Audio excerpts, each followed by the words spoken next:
Olá, as boas-vindas a você. Este é o podcast Radar Direitos Humanos, um podcast do Departamento de Advocacy da Diocese Anglicana de Brasília, Igreja Episcopal Anglicana do Brasil. Olá pessoal, me chamo Rodrigo Espiuca, sou clérigo da Diocese Anglicana de Brasília e falo em nome do Departamento de Advocacy da nossa Diocese. Dou as boas-vindas a todas e a todos vocês para o nosso episódio do podcast Radar Direitos Humanos, onde teremos a oportunidade de aprender um pouco mais e de conversar a respeito das relações entre a nossa Igreja Episcopal Anglicana do Brasil e os direitos humanos. Sejam bem-vindas, sejam bem-vindos. Eu estou conversando hoje com o doutor André Moscoff.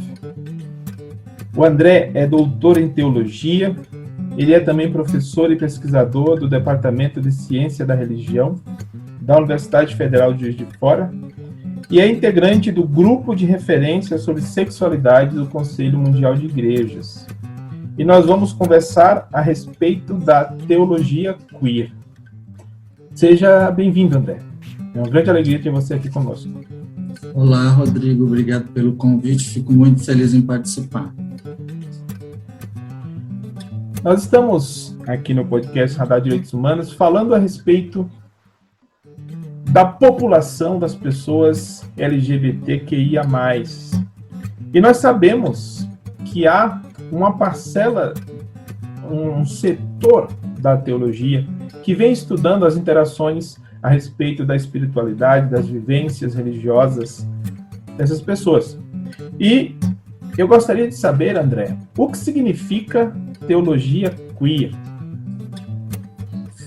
Então, aí já começam os nossos problemas, né? Primeiro porque a gente está falando de um termo que não é do nosso idioma, o termo em inglês, que é queer.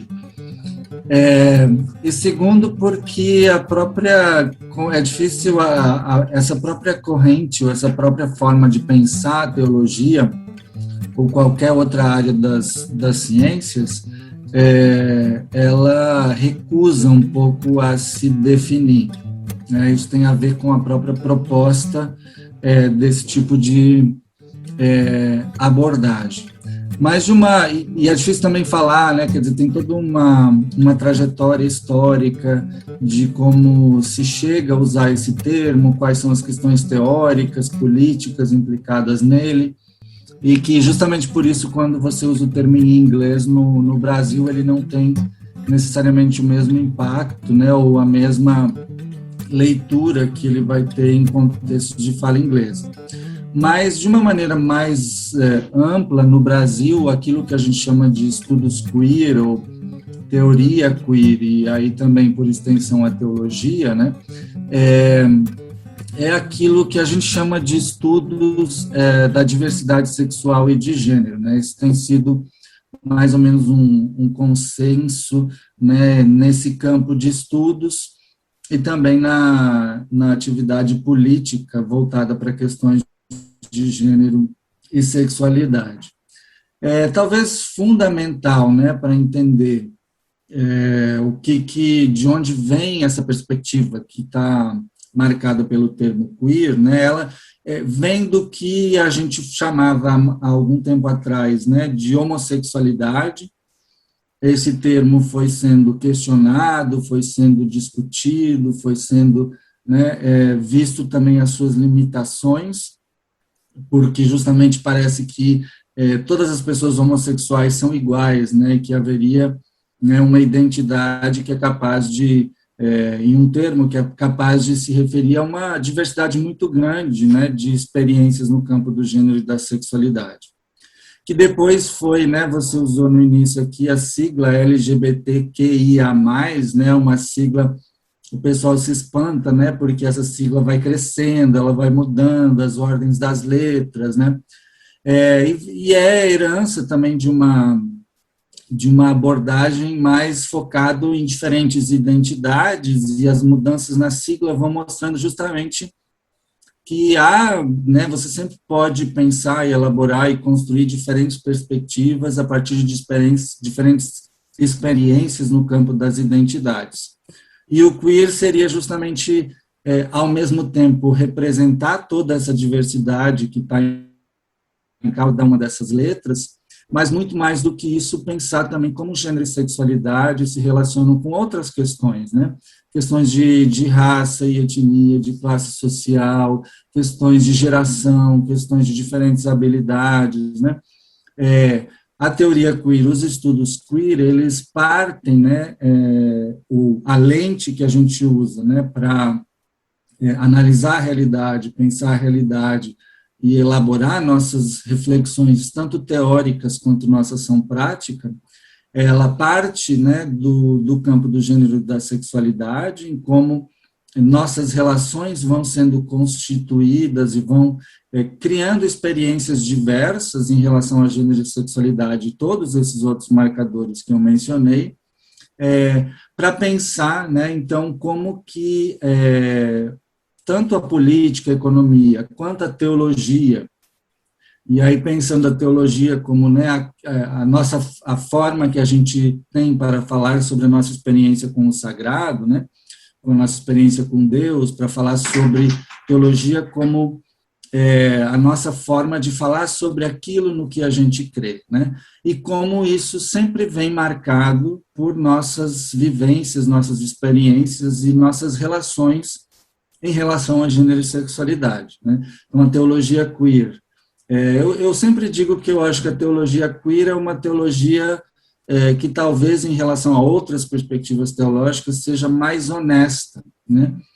Porque ela lida realmente com as questões mais íntimas, mais próximas do nosso cotidiano, de como Deus ou o sagrado se revela nesse cotidiano e como que a gente vai dar sentido para essa experiência e vai comunicar essa experiência através daquilo que a gente chamaria, né, de teologia, seja no âmbito acadêmico ou mesmo no âmbito pessoal, individual. Nós todos e todas, né, produzimos teologia. A teologia não é uma questão que pertence só a um grupo de especialistas, né?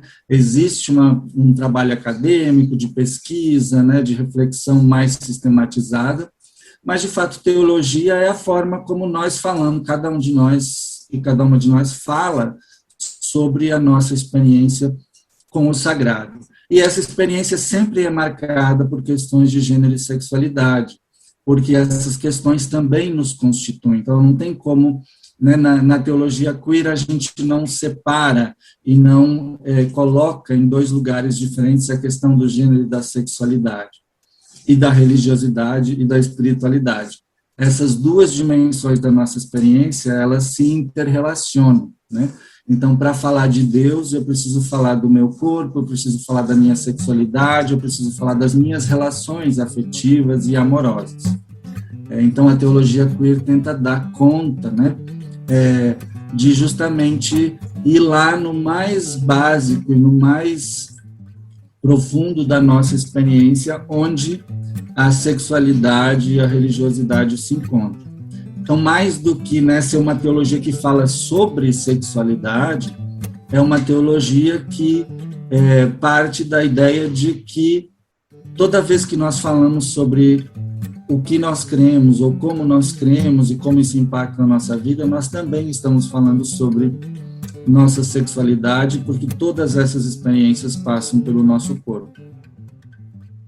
E como a teologia queer pode ajudar as igrejas a melhor compreenderem os tempos atuais em que vivemos? A gente tem uma ideia, né, que é muito comum e é muito, enfim, as pessoas em geral assumem que a religião ou as religiões têm um problema com a sexualidade, né? Que, em geral, né, especialmente no cristianismo, há uma visão muito negativa sobre a sexualidade, que os discursos e as práticas religiosas, elas, na verdade, estão voltadas para controlar, né, os corpos e a forma como as pessoas vivem a sua sexualidade, e mais do que isso, né, a dizer que há apenas uma forma de você viver a sua sexualidade, construir sua identidade de gênero, que seria ou estaria de acordo com a vontade de Deus, né? Essa é uma construção, né, do cristianismo que tem suas origens, que tem seus motivos e que também é real, mas que não é tudo o que há no cristianismo, né?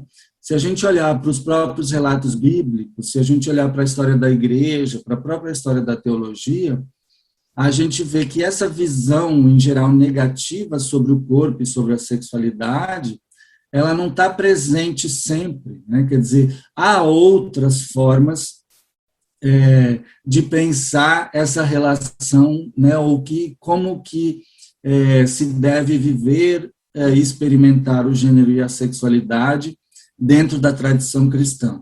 E a teologia queer, eu acho que ela, por um lado, resgata ou tenta resgatar, né, essas outras teologias e essas outras formas de pensar e viver a sexualidade, mas, ao mesmo tempo, prestar muita atenção na história real e concreta das pessoas hoje em dia, né? E como as questões de gênero e sexualidade envolvem e definem a vida das pessoas, né? Se a gente olhar só para um tema que é muito importante, que é a questão da violência, né, a gente vai olhar como uma determinada perspectiva religiosa negativa em relação a gênero e sexualidade tem resultado, né, diretamente na violência praticada contra as mulheres e contra a população LGBTQIA+. Mas que, de uma certa forma, também violenta, por exemplo, os homens. Se a gente pensa em violência hoje, no Brasil e no mundo, todos os dados e todas as estatísticas mostram que, por exemplo, as pessoas que mais morrem e mais se matam são homens, né? Justamente porque há uma cultura que se sustenta ou que se alimenta de um determinado discurso religioso que determina determinados papéis e padrões de o que significa ser homem e que nos tornam, né, quer dizer, fazem com que nós tenhamos sejamos mais suscetíveis a práticas de violência. Os homens, em geral, são mais violentos.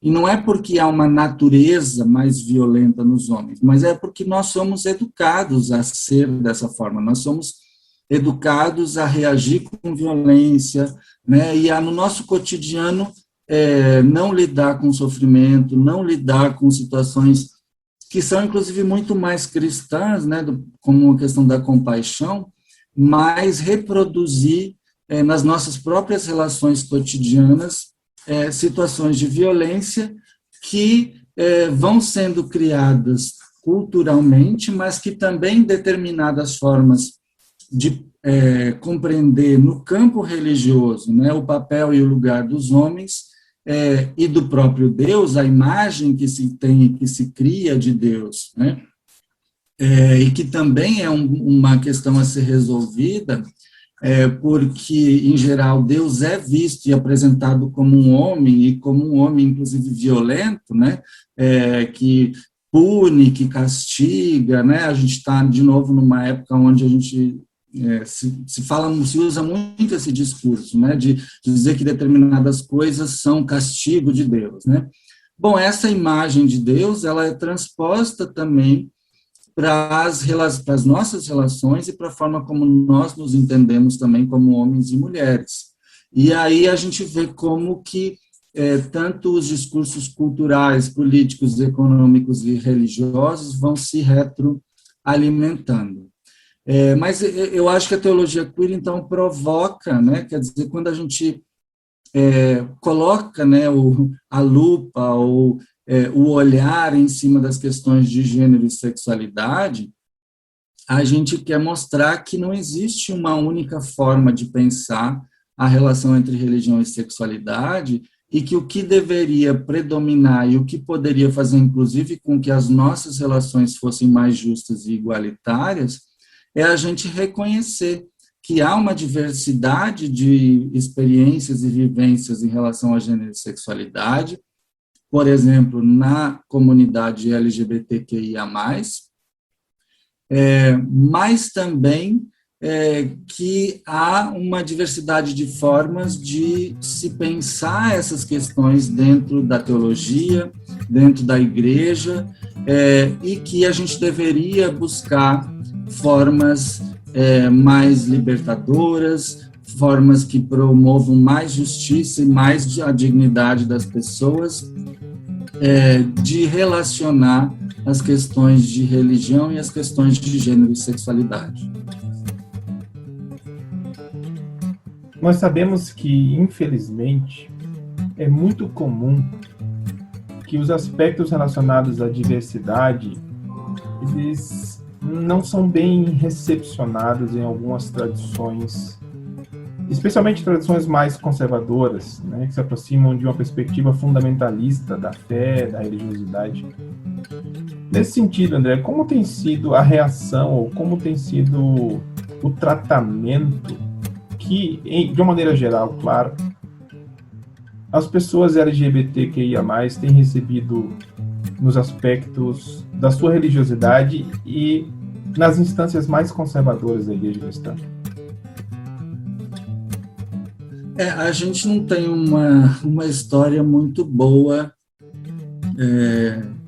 de relação e de vivência no âmbito das igrejas e das religiões instituídas, né?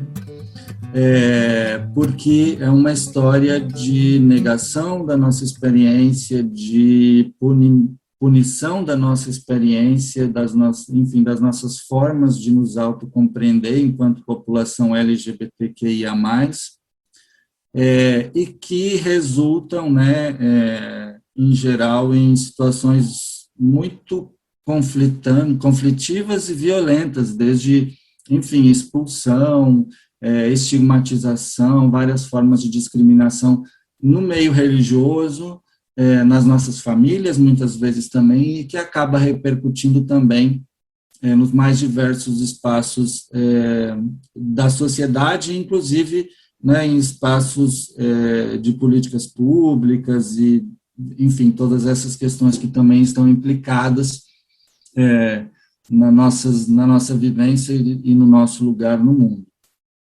Então, por um lado, existe isso, né? Existe uma história de discriminação, de violência, de exclusão. Alguns e algumas de nós, né, temos reagido a isso de várias formas, né? A teologia queer, ou, né, aquilo que a gente chama de teologia gay ou teologia lésbica, são uma forma justamente de dar um giro e dar um nó nessa perspectiva e assumir nas nossas mãos a responsabilidade de refletir sobre a nossa própria experiência de fé, sem negar a nossa sexualidade e o nosso gênero. Então, essas reflexões teológicas, né, e aí existe uma produção bastante grande já no campo de teologia queer, de teologias gays e lésbicas, enfim, desse campo mais geral, de pessoas refletindo e pensando, inclusive escrevendo sobre diferentes formas, né, de pensar essa relação. Existem pessoas no âmbito das instituições, né, e aí a teologia queer pode ou não ter relação com isso. Tem pessoas que têm saído das igrejas e fundado suas próprias igrejas, né, as igrejas inclusivas, esse é um nome que em geral se usa, elas são expressão disso, né? Bom, nós não temos espaço para viver a nossa fé, a nossa experiência religiosa dentro das nossas instituições tradicionais, daquelas onde nós crescemos, né? Então, nós criamos as nossas próprias igrejas e as nossas próprias instituições. Uma das questões importantes de dizer é que essas igrejas, né? Algumas pessoas falam de igrejas gays ou igrejas LGBTQIA+, elas não são igrejas exclusivas, né, para pessoas identificadas como homossexuais, como pessoas LGBTQIA+. Né, elas são igrejas abertas para todas as pessoas. Aquilo que a gente gostaria de experimentar, muitas vezes nas nossas próprias igrejas de origem, não experimentamos esse acolhimento, esse reconhecimento, enfim, e essa participação plena na vida das nossas comunidades de fé. E também a gente tem, né, a outra experiência muito dentro das próprias igrejas. Nós temos grupos e movimentos que vão provocando a discussão dentro das instituições, né? A Igreja Anglicana tem, né, grupos de anglicanos, de pessoas anglicanas que trabalham com essas questões e militam sobre essas questões. A Igreja Luterana, da qual eu sou membro, tem luteranos pela inclusão luterana, tem um grupo de metodistas, tem um grupo de católicos e católicas, né? A rede de católicos e católicas LGBTQIA+, então, que são pessoas que entendem que nós somos parte dessas instituições.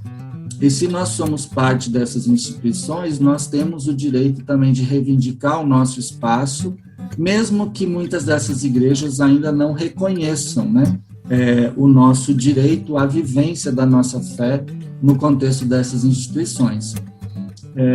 Uma das experiências muito legais que eu tive foi participar na Igreja Episcopal Anglicana do Brasil do processo dos Indabas, que discutiram justamente a questão de família e diversidade sexual e de gênero. Eu acho que esse é um elemento fundamental. Nós precisamos, a minha participação no Conselho Mundial de Igrejas, por exemplo, também esse grupo de referência, a ideia é essa, que nós precisamos conversar sobre essas coisas.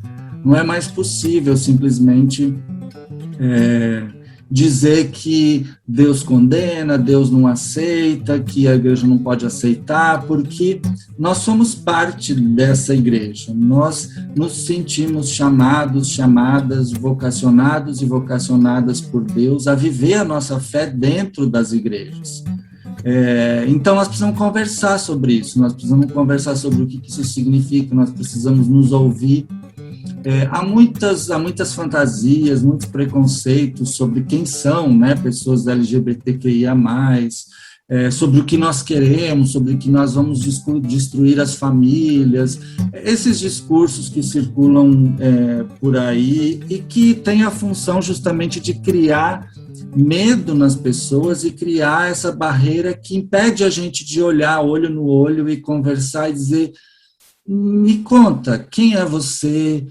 Como é a sua experiência, como foi a sua vida, porque eu acho que esse é o único, no final das contas, essa é a única possibilidade que a gente tem de estabelecer relações de convivência dentro da igreja, né? E eu acho que se a gente não consegue fazer isso nem dentro da igreja, às vezes é difícil imaginar que a gente vai conseguir isso fazer fora.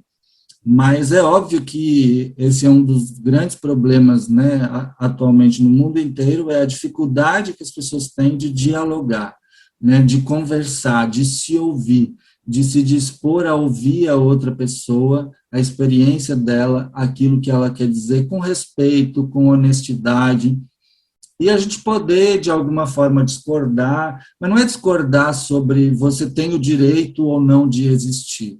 Nós existimos, nós estamos aí, legalmente, juridicamente, politicamente, a gente já conquistou, né, muitas coisas, embora também essas questões sejam questionadas, mas as pessoas me perguntam assim, como é que você justifica a homossexualidade? Eu não justifico a homossexualidade, porque a minha própria existência, né, se você está olhando para mim, se você está conversando comigo, eu sou gay. E eu não tenho como oferecer para você uma justificativa por isso, porque é assim que eu me entendo. E eu, assim como eu me entendo como um homem gay, eu também me entendo que eu fui criado à imagem e semelhança de Deus, que Deus me ama e caminha junto comigo. Então, esse precisa ser o pressuposto para as nossas conversas e para a nossa forma de lidar com esses temas. Porque tem muita gente sofrendo nas nossas igrejas, muita gente, inclusive, perdendo a vida, né? Tanto tirando a sua própria vida, quanto tendo a sua vida tirada por outras pessoas, por questões relacionadas a gênero e sexualidade. Então, a gente fala como um tema, mas é uma questão de vida ou morte, porque as pessoas estão vivendo ou deixando de viver por conta da forma como elas entendem e vivenciam o seu gênero e a sexualidade.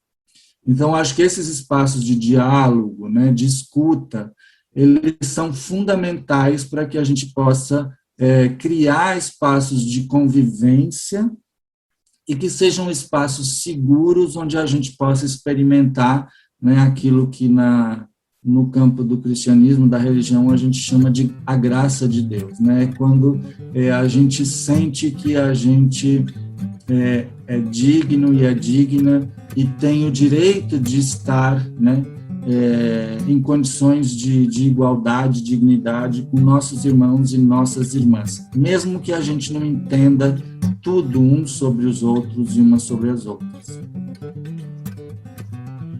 E uma perspectiva mais propositiva, André, imaginando que esses espaços de negação de direito pudessem progredir, romper as barreiras do preconceito, reconhecer a necessidade do acolhimento, do respeito. Qual o papel que as instituições religiosas, as organizações religiosas, os movimentos religiosos como um todo, poderiam desempenhar na promoção, na expansão, no avanço dos direitos humanos das pessoas LGBTQIA+. Eu acho que tem um âmbito que é o âmbito público, né, que é o âmbito não necessariamente dentro das igrejas, e que eu acho que já passou da hora das igrejas e das instituições religiosas se manifestarem e trabalharem com relação a isso, que é a denúncia da violência contra as pessoas LGBTQIA+. Eu acho que a gente não pode continuar se chamando igreja e não falar abertamente, com toda a força, contra todas as formas de violência praticadas contra mulheres e contra a população LGBTQIA+. Se a gente não é capaz de dizer que ninguém tem o direito de agir com violência, discriminar, né, e até mesmo matar outras pessoas porque acha que elas vivem, né, o seu gênero e a sua sexualidade de uma forma que não é correta, a gente não vai ter um futuro muito promissor pela frente, né? E acho que, inclusive, a gente não poderia se chamar Igreja de Jesus Cristo para aquelas instituições que se entendem nesse âmbito religioso. Então, acho que e existem uma série de iniciativas, né? Geralmente, agora a gente está no mês do orgulho LGBTQIA+, em maio, né, no dia 17, a gente lembra o Dia Mundial de Luta contra a Homofobia, e existe uma série de iniciativas no mundo inteiro disso, né, de denunciar todas as formas de violência e intolerância contra a população LGBTQIA+, que em alguns países do mundo, inclusive, ainda está sujeita à prisão, à pena de morte, inclusive por parte do Estado, né? Eu acho que no âmbito das igrejas, né, a gente precisa entender também que às vezes há uma dificuldade de entender, né, a relação entre, no campo cristão, a relação entre a nossa fé e a questão dos direitos humanos, né? Se a gente olhar só historicamente, a própria noção de direitos humanos, ela vem de uma tradição ligada, né, a determinados valores e princípios do próprio cristianismo, que é a ideia de dignidade humana. Quando a gente fala de direitos humanos em termos religiosos ou teológicos, a gente está falando de dignidade humana. Então, como que a gente, né, pode construir essa ideia de dignidade humana, tanto dentro das nossas igrejas, quanto nos espaços públicos, né? Toda vez que você impede, né, uma pessoa de ter acesso, né, a tudo aquilo que faz parte da vida na igreja, seja o sacerdócio, seja casamento, bênção, né, ou mesmo o acesso a alguns casos, inclusive até a comunhão, a Eucaristia, aos espaços de oração, aos espaços de convivência. Todas as vezes que você cria algum tipo de impedimento para as pessoas, e nesse caso especificamente as pessoas LGBTQIA+, participarem desses, você está ferindo a dignidade humana dessas pessoas. Então, nós precisamos, eu acho que enquanto igrejas, urgentemente pensar, né, como superar essas exclusões motivadas pela discriminação. Isso passa por uma mudança radical, né, na nossa linguagem, na nossa forma de celebrar, porque, e aí é onde a questão, né, aquilo que eu falava lá no início sobre a teologia queer, é que a questão da análise, né, e pensar a partir do gênero e da sexualidade, a gente vai ver como a vida da igreja, né, e tudo aquilo que a igreja faz, desde o seu culto até as suas ações, né, para fora da igreja, é marcada por determinadas compreensões de gênero e sexualidade e que muitas vezes excluem as pessoas das nossas igrejas e das nossas comunidades, ou seja, as pessoas não se sentem excluídas, né? Então, uma das coisas que a gente diz, né, lideranças, pastores, pastoras, reverendos, reverendas, mas todas as lideranças e todas as pessoas da igreja, é importante que a gente se pronuncie, né, e diga e faça com que todo mundo saiba que as nossas igrejas são espaços onde as pessoas LGBTQIA+, são bem-vindas, independente de várias outras coisas, porque para nós, pessoas LGBTQIA+, a nossa ideia, em geral, ainda é de que a igreja vai nos excluir, né, de que a gente não vai ter espaço na igreja. Então, a gente muitas vezes se surpreende, inclusive, que uma igreja seja acolhedora e pessoas LGBTQIA+, encontrem espaço nas igrejas e nas comunidades, né? Então, eu acho que é preciso, né, a igreja sair de si mesma e fazer uma afirmação de acolhimento, de que é contrária à violência e de que está aberta e disposta a dialogar sobre esses temas. E isso significa também pensar nos posicionamentos nos espaços públicos, não somente com relação à violência, que eu acho que é a questão mais urgente, mas a todas as coisas, porque quando a gente fala sobre direitos humanos, né, a gente hoje fala em segunda, terceira geração de direitos humanos, no sentido de que a própria compreensão sobre direitos humanos foi sendo alterada, né, ao longo da história. Então, pensar sobre direitos humanos, quando você diz assim, todas as pessoas têm direito à educação. Muitas pessoas LGBTQIA+, por exemplo, elas desistem de frequentar as escolas ou as universidades porque elas não suportam o preconceito e a violência que elas sofrem, tanto física quanto emocional, quanto em termos de humilhação nesses espaços, né? Quando você diz que todas as pessoas devem ter direito à moradia, né, muitas pessoas LGBTQIA+, são expulsas das suas famílias, muitas vezes são expulsas das suas moradias, inclusive por proprietários ou por vizinhos e vizinhas, né? Então, garantir os direitos humanos, que para nós, pessoas cristãs, significa garantir a dignidade humana, significa pensar que existem pessoas que são nossos irmãos e nossas irmãs, porque as pessoas nas igrejas muitas vezes pensam que pessoas LGBTQIA+, estão lá fora, em algum lugar distante, e que eu não conheço.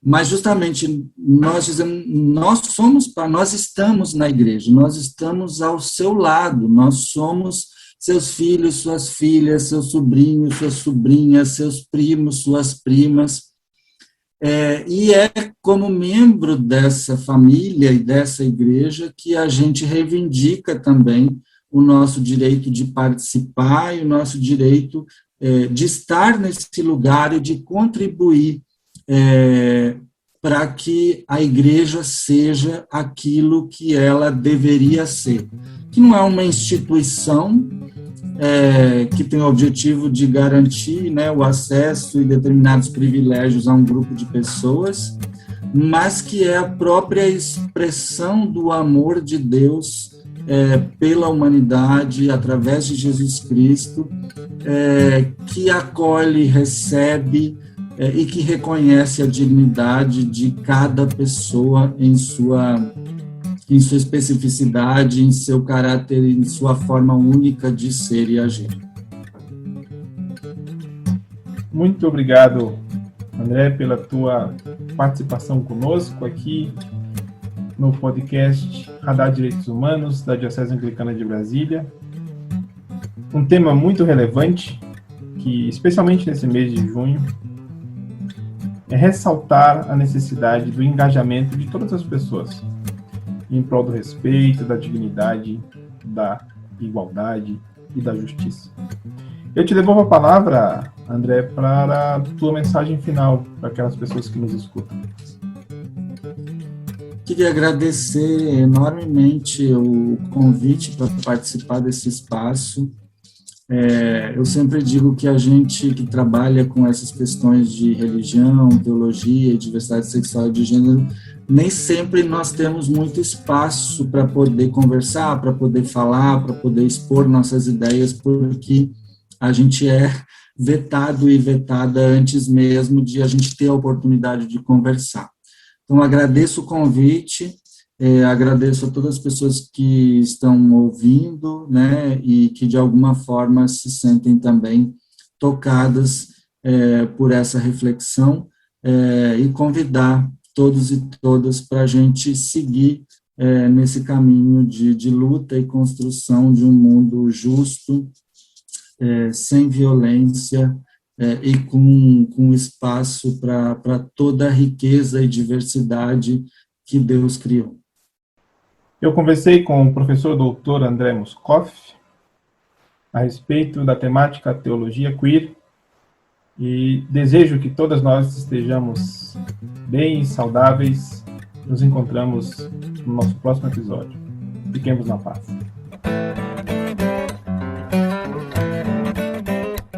E é isso por hoje, pessoal. Fiquemos na paz e até a semana que vem. Este foi o podcast Radar Direitos Humanos, da Diocese Anglicana de Brasília, Igreja Episcopal Anglicana do Brasil. Produção e apresentação, Reverendo Rodrigo Spiuca. Edição do Reverendo Isaías Torquato e direção-geral do Bispo Maurício Andrade. Se você quiser entrar em contato conosco, você pode nos encontrar pelas mídias sociais, no Spotify, no Google Podcast e no agregador de podcast de sua preferência. E pelo telefone 61 3443 4305 e pela hashtag Radar Direitos Humanos. Até o nosso próximo encontro.